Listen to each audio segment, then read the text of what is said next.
Good morning, Oklahoma, and welcome to the Middle Ground. I'm your host, Michael Carnuccio.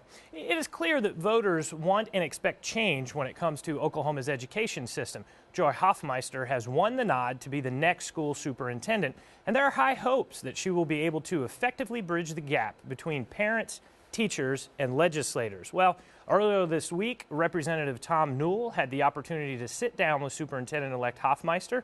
Here's a look at how their conversation went.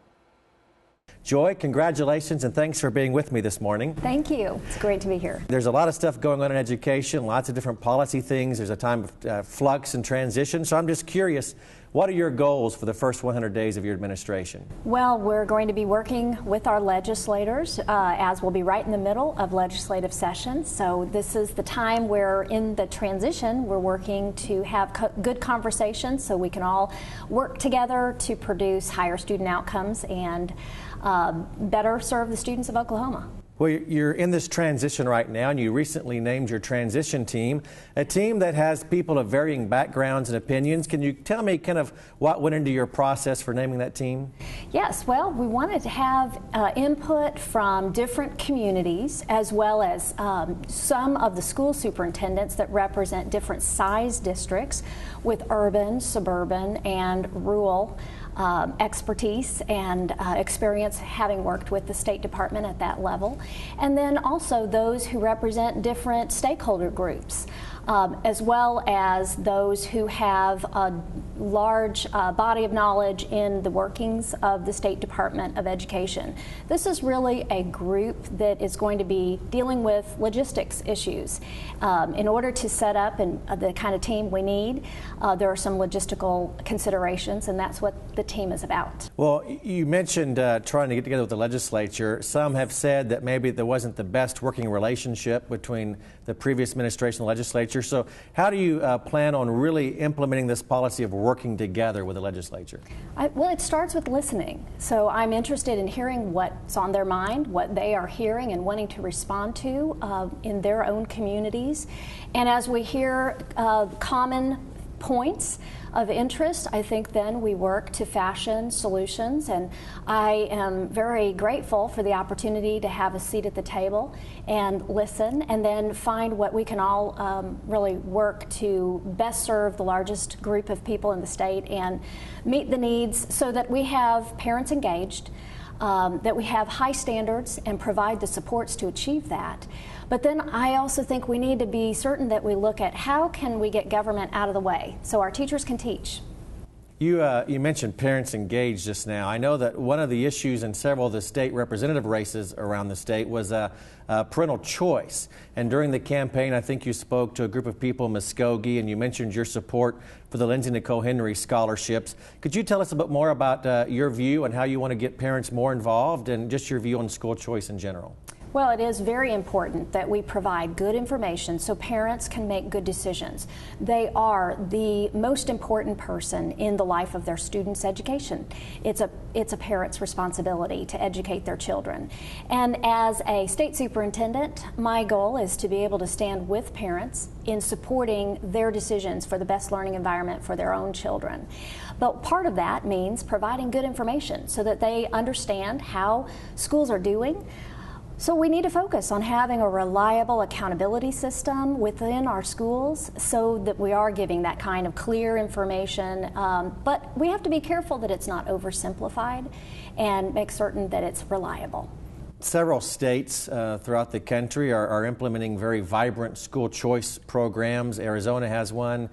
There was some legislation last year on education savings accounts that might come back this year. What's your view on education savings accounts? Well, we certainly want to support any kind of choice that works for kids and the best student outcomes. That's what I am for.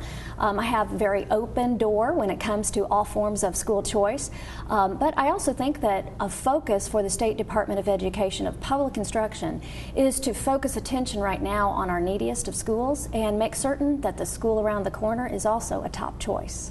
Senator Lovelace just had an interim study on financing and specifically the amount of money that goes towards administration and education and that which goes towards teachers. And of course, there's a lot of talk about trying to separate that out where teachers can actually get more money. What's your view on that? Well, we certainly have to recognize that we have a crisis right now with a teacher shortage.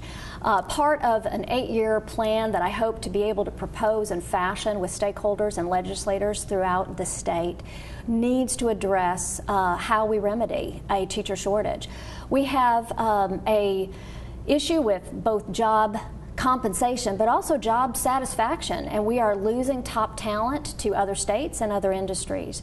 So teacher compensation is something that I have been talking about. I do believe we are needing to address this, and there needs to be a very broad conversation on how we achieve top talent in Oklahoma and keep our great seasoned teachers here, but also ensure that we have effective teachers in every classroom. So it must be a broad conversation, and one that looks at how we are spending the dollars we have to ensure that those dollars are making their way to the classroom.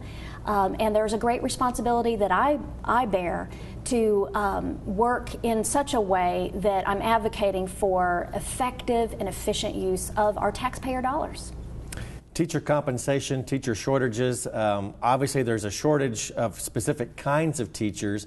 So when you look at compensation, do you think it should be across-the-board pay raise? Do you think there needs to be some kind of merit or focus-based pay? What's your thoughts on that? Well, I haven't reached a conclusion on that, but I do think that we need to have a very robust conversation looking at where our needs are and then having solutions with those affected by that policy around the table and those schools and communities who are desperately in need of particular education specialists, whether that be in STEM particularly or in a particular grade level or an area. So yeah, I definitely want to have broad conversation, very interested in finding solutions.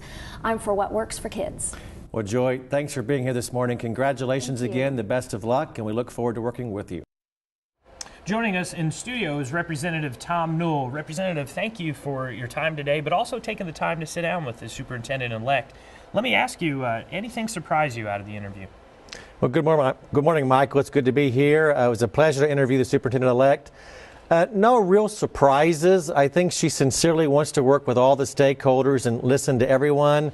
I guess the one thing that was a little disconcerting is that she doesn't want to poison the well, so she doesn't want to make any statements until she's heard from everyone or take any really solid positions on many issues.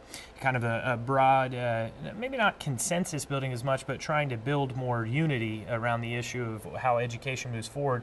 Obviously, the relationship with the legislature is something important going into that discussion. You all talked about that a little bit. Was there a comfort there, you think, moving forward? I think there's a comfort that she genuinely wants to listen to everyone. The issue is going to be that there are varying voices with differing visions on what education should look like in the future. So how she's able to take all that and mold it into something that then she's comfortable with will be the real issue. Well, I know, again, we appreciate you sitting down and taking the time to talk with her. And I think as an Oklahoma voter, it was encouraging to see a lawmaker and the superintendent-elect sitting down together and having that conversation. We're going to talk a little bit more. Will you stick around with us and maybe we'll talk a little bit more about education in Oklahoma? Excellent. Well, folks, we're going to have to take a little bit of a break, but we'll be right back in just a few minutes to discuss all of this a little bit further. And a little later, we will have a member of the Oklahoma City School Board in studio to discuss what the change at the top will mean for their district. It's all ahead.